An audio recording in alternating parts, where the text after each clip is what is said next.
Hey everyone, and welcome back to another video. And in this video, I'm going to show you how to change your language on Asana. Now, this video is going to be particularly useful for individuals. Let's say that you're using Asana and you want to go ahead and change your language. How do you actually go ahead about doing so?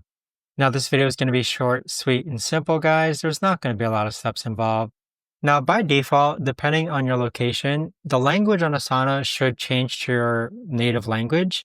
But if it's not, go ahead and click on the profile icon on the upper right-hand corner. Click on Settings. Then from here, go ahead and click on Display. And then you're going to see this option here that says English.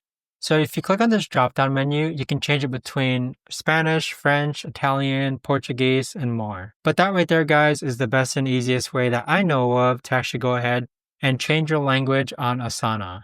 If you guys know of a better, easier way to actually do this, let me know in the comments down below. I would love to know. Thanks so much for watching, everyone, and I'll see you guys all in the next video.